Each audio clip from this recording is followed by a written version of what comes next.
சுற்றி சூழல் விழிப்புணர்வு செய்திகள்.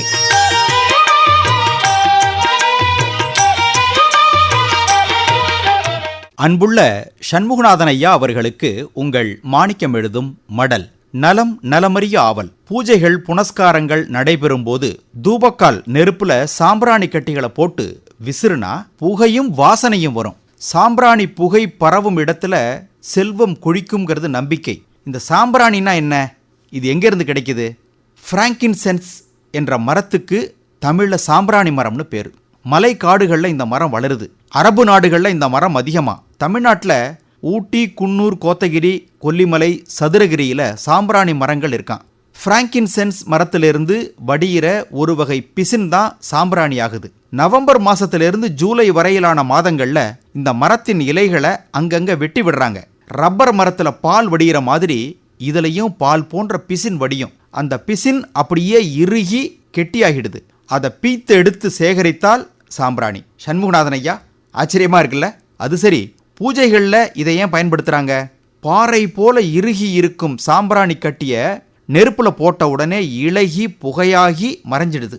அதே மாதிரி நம் துன்பங்களும் இறைவனின் அருள் பார்வை பட்ட உடனே கரைந்து காணாமல் போயிடுமா. இப்படி ஒரு நம்பிக்கை. சாம்பிராணியிலிருந்து எடுக்கப்படும் எண்ணெய் மருந்தாவும் சோப்பு, வார்னிஷ் தயாரிக்கவும் பயன்படுத்தப்படுதான். அந்த காலத்தில் சைவ மடங்களில் வாசனைக்காக ஒரு பெரிய சாம்பிராணி கட்டிய மூளையில் போட்டு வச்சிருப்பாங்களாம். நெருப்பில் போடுறதில்ல, அது அப்படியே காற்றுல கரைஞ்சி காலப்போக்கில் உருமாறி ஒழுங்கற்ற வடிவத்தில் இருக்குமா. சும்மா கிடந்து ஒழுங்கற்று போகிறவங்களை மட சாம்பிராணின்னு இதனால தான் அழைக்கிறாங்க. சாம்பிராணி மரக்கிளைகள் தீக்குச்சி தயாரிப்பில் பயன்படுது. இலைகள் அலங்கார பொருளாக பயன்படுது. சண்முகநாதன் ஐயா, சாம்பிராணி மரத்தால் பல உபயோகம், நன்மைகள். மட சாம்பிராணியால் என்ன நன்மை? அது ஒரு பக்கம். நாம் வாழும் சூழல் நல்லபடியாக இருக்க, மனமாக குணமாக இருக்க சாம்பிராணியை உபயோகிக்கிறோம். இது இப்போவும் வீட்டுக்குள்ள கண்கூடு. வீட்டுக்கு வெளியே நல்லபடியாக இல்லையே. அதிக அளவு வெப்பம், காற்றில் கலக்கும் ரசாயன பொருட்கள் காரணமாக குழந்தை பேரின்மை ஏற்படுதுன்னு கண்டுபிடிச்சிருக்காங்க.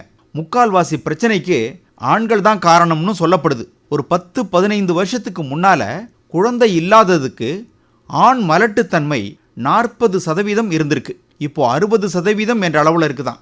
சுற்றுப்புற சூழல் சீர்கேடு, நாம் வாழும் நிலை, உடல் உழைப்பில்லாமல், அதாவது வேர்வை வெளியே வராமல் கண்டபடி ராத்திரி பகல்னு பார்க்காம வேலை பார்க்கறதெல்லாம் ஆண் மலட்டுத்தன்மை ஏற்பட முக்கியமான காரணங்கள்னு மருத்துவர்கள் சொல்கிறாங்க.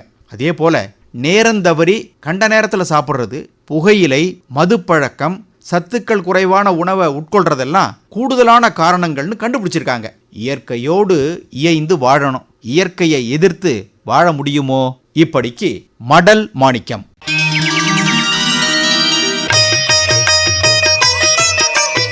நம்மை சுற்றி சூழல் விழிப்புணர்வு செய்திகள் கேட்டீர்கள்.